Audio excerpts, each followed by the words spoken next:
Well, hello everyone. I hope you're having a blessed and beautiful day. We're going to talk a little bit today about some of the things that are happening here in the United States. And I want to share some thoughts with you today regarding all of this. So over the last few days, for those who live in the States, you'll obviously, if you don't know what's going on, then I don't know. But I guess you'll find out now.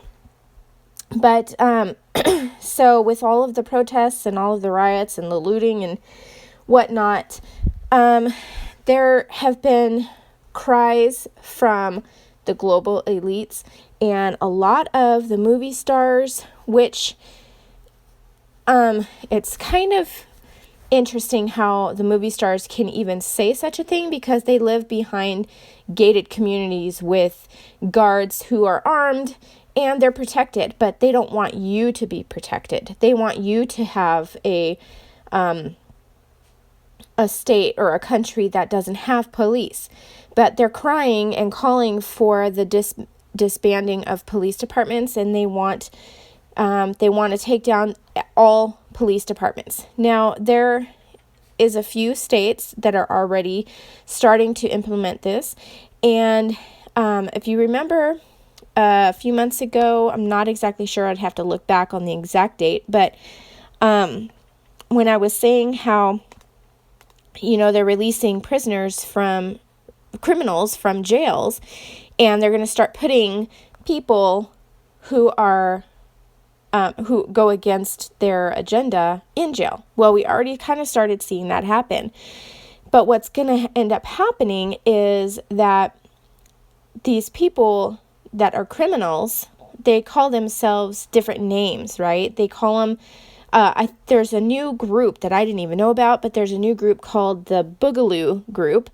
And they believe that they're like a vigilante type of group. And they really have like stolen valor. Stolen valor means that you pretend that you are of the military or in the military. You wear the camo, you wear all the gear that a military member would wear. And they go around and they're in Washington, D.C., and I believe they are also in Seattle, Washington, as we speak. And then there's in Minneapolis as well. And they are allowed to walk around with their AR-15s, and they're dressed in camo, and they have their masks on and whatever. And, if anybody else were to do that, if anybody else were to walk openly with an AR-15, they would either take them away or arrest the person or whatever. They want to disarm everybody. They want everybody's guns. They're trying to gun grab. So right now we have a story coming out of Minneapolis, and I apologize, I didn't have it up ahead of time. But I have a few stories I want to read for you from Minneapolis where they are trying to eradicate the police force. Now, what happens if you eradicate the police force?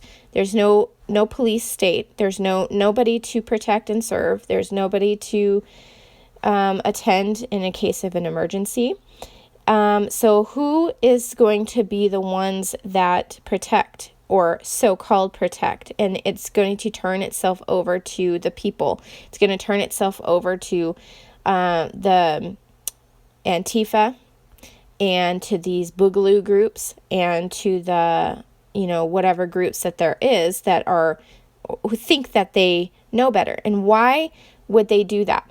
Why would they allow people to do that? And this is my personal view, but I believe it goes along with the Antichrist system, because if you have police that are doing their jobs, you can't enforce your mark. You can't enforce people to get vaccines, or you can't force people to do stuff. You can't force people to go to these camps. But if you have people who think they know everything and think that they are on the right side of the law and that they're the justice and they're the new law, and you can already see what the Antifa is about. You can already see what they've done to America. You can see what they've done to innocent people. And imagine that policing our communities and policing our, if they want something that you have, you can't say anything about it. They can come right in and take it whether you want them to or not. If you put up a fight, you can get killed. You can get, hurt or stabbed or whatever. So we can already kind of see the direction that this is headed. And let me read this for you. Okay. This is from bringmethenews.com, and it says, the counselors, the city council people, we're going to dismantle the Minneapolis Police Department. There are growing calls within the city leadership to disband the current police force. Members of Minneapolis City Council are adding fuel to growing calls for dismantling the Minneapolis Police Department in wake of the killing. There have been rumblings in recent days of looking for alternative approaches to law enforcement and crime prevention in Minneapolis, as the trust in the police department continues to plummet. Chief among those calling for changes is Northside Council city member Jeremiah Ellison, who on Thursday tweeted, "We are going to dismantle the Minneapolis Police Department, and when we're done, we're not simply going to glue it back together." He added, "We're going to dramatically rethink how we approach public safety and emergency response. It's really past due." Let's see. Earlier on Thursday, I went too far. Council President Lisa Bender backed Ellison's call, tweeting, "Yes, we are going to dismantle the Minneapolis Police Department and replace it with a transformative new model of public safety." Earlier on Thursday, she noted how she has long supported moving money from the Minneapolis Police Department community strategies. Furthermore, she says as the city moves towards transforming law enforcement in the city, she called on the city's white community to stand up. They have made it a race issue. Because where there's race, there's fights, and where there's racism, there's a continued battle and a continued hatred towards each other. Instead of telling people, that we should all love one another, everybody's love has grown cold, their hearts have grown cold, and now it has turned into a demonically charged thing in the world where if you can continue the racism, then you can continue the hatred towards blacks and whites and Mexicans and whatever. All right. There was another one that I was looking for where there's companies and schools have cut ties with the police force, and they don't want the police to have they don't want them around, which is kind of funny because who are you going to call when you're getting in trouble? Who are you going to call when you're getting robbed? Are you going to call the Boogaloos, or are you going to call the police department? And it's funny how they all say this stuff, but when they are in trouble, who's the first people that they call? They call the police. But if there's no police, what's going to happen? And it's going to end up being, we already see lawlessness abounding, but if you don't have anybody protecting the streets, then what's going to happen. And I have seen over the last few days, unfortunately, and it doesn't look good on them, but things that have happened from the police, that they're doing stuff, and I don't know if it's because of frustration or if it's, sincerely they're bad cops. I don't know, but I saw, I saw two incidences. A 77-year-old man that was just running up asking them a question, and they pushed him back, and he fell flat on his head, and his head split open, and they didn't even stop to see if he was okay. They just walked past, and he's bleeding out on the street, and nobody's trying to see if he's okay. And then I saw another one with an older gentleman. He was in his 80s, and he was just taking a walk, and apparently he got in their way, and they pushed him down, and he ran, and he fell into like a one of those barricades face first, and he landed, on the side of the curb. And again, they didn't do anything about it. They just walked past him, and there's this old man, that fell, and they don't care. And it's funny. It's not funny. If that was your loved one, I assure you that you wouldn't be so complacent to the things that are going on, that you would really care. But because he's white, you don't hear about it. And I'm not trying to make it a racist issue. I'm just saying that, the more that you can keep it a race issue, then the more hatred that you can have for each other. And where is the love between people? And we can see, if you're really watching, you can see that it's grown cold.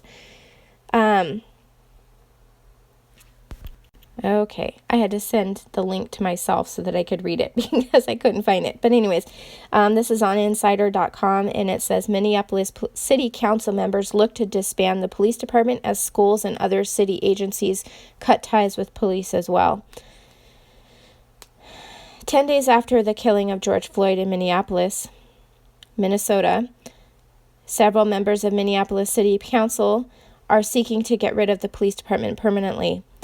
Ward 3 council member Steve Fletcher announced the effort on social media, saying that he and other council members are looking to disband the Minneapolis Police Department. Now, Minneapolis isn't the only one that's doing this. California is doing it as well.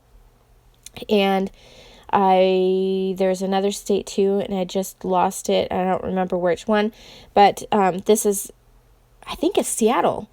But anyways, this is going to go completely across, everybody's trying to disband it because now there's a stigma when you see a police officer. Let's see here.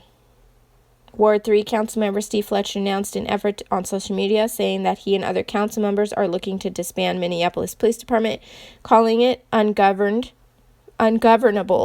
and irredeemably beyond reform. Without any historical precedent, there's no easy path forward. Several of us on the council are working on finding out what would take to disband the MPD and start fresh with a community-oriented, nonviolent public safety and outreach capacity.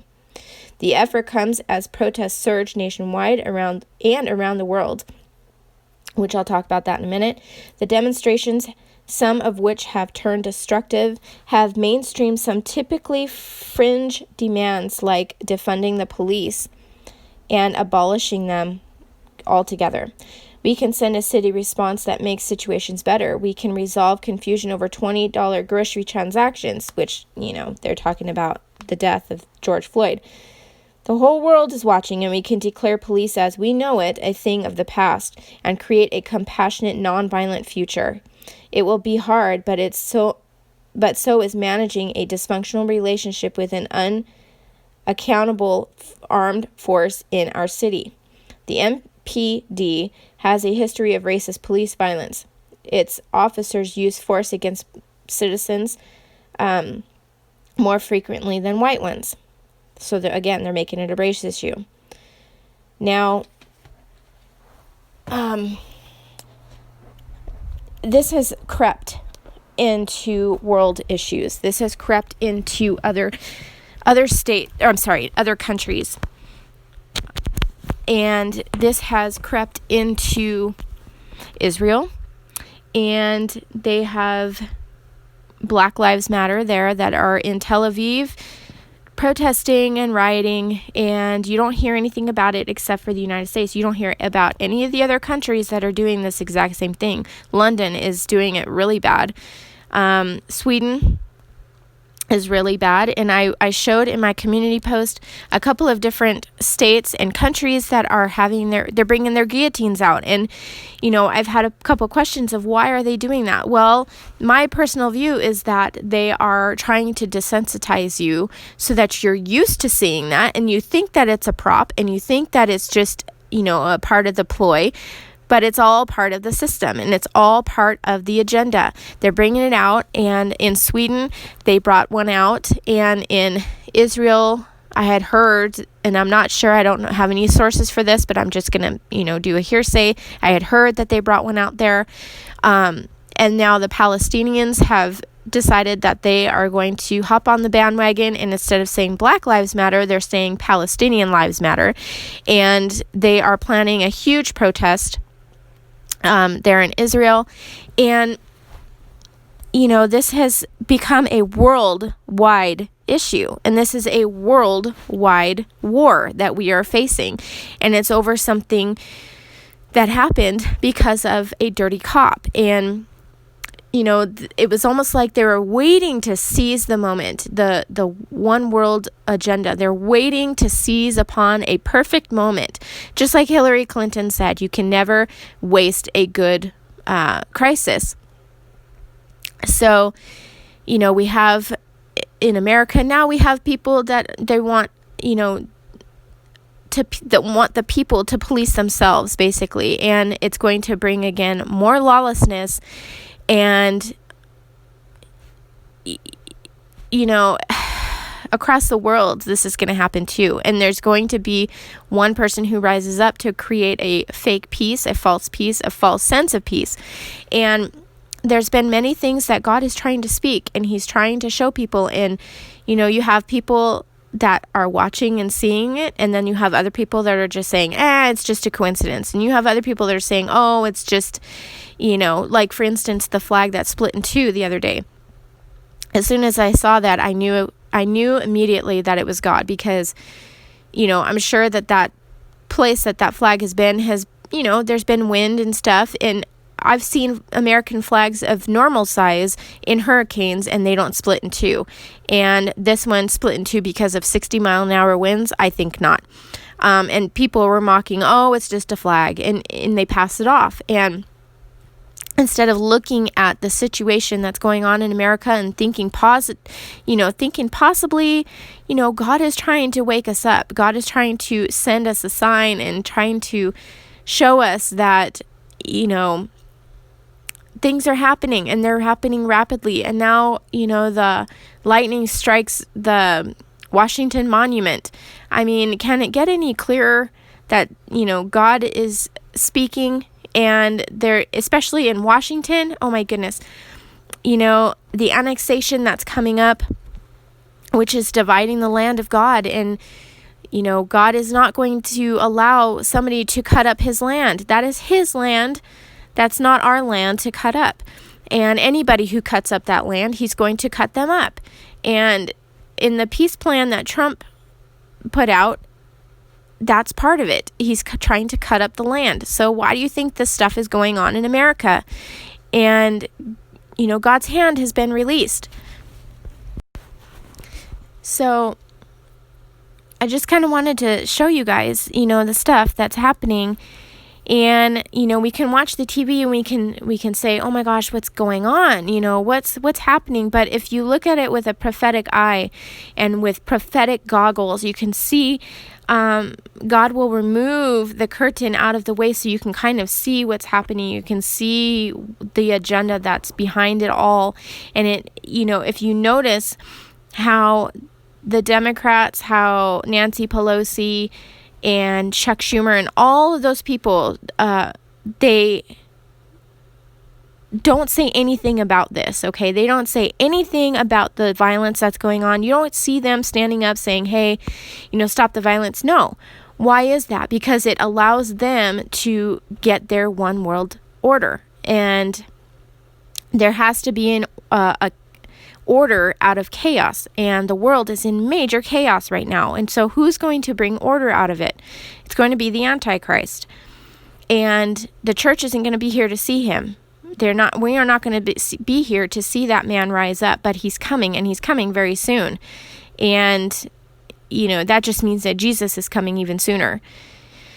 So I just wanted to share that with you guys today. It's a few little thoughts about that, and just be prepared. I mean, if I were you, I would run out and grab maybe a gun or two and some ammo, because if there's no police, who's going to help you and who's going to protect you? You're going to have to protect yourself. So I would suggest possibly getting a gun for yourself before they make them illegal and you can't buy them, because that's their plan. They already started doing that in Florida. They're trying to ban all sales of ammo and all sales of weapons. And they're going to put those weapons and that ammo into the hands of these groups. And, that was another thing too. I saw somebody comment on Twitter.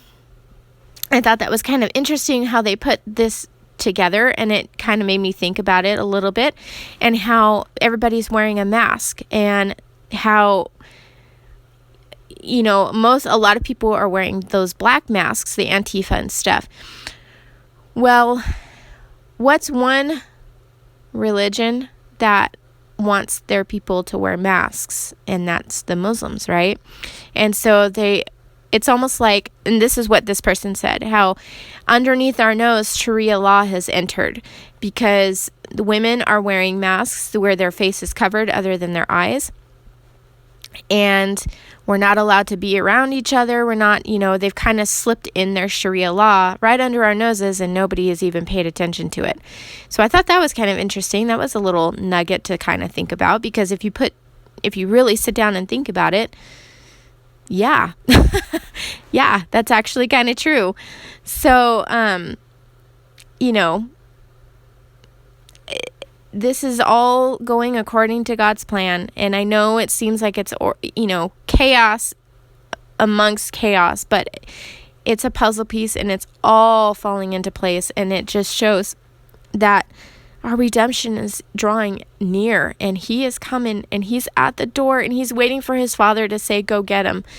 So I'm going to leave that with you guys, and I hope you have a blessed and beautiful rest of your day.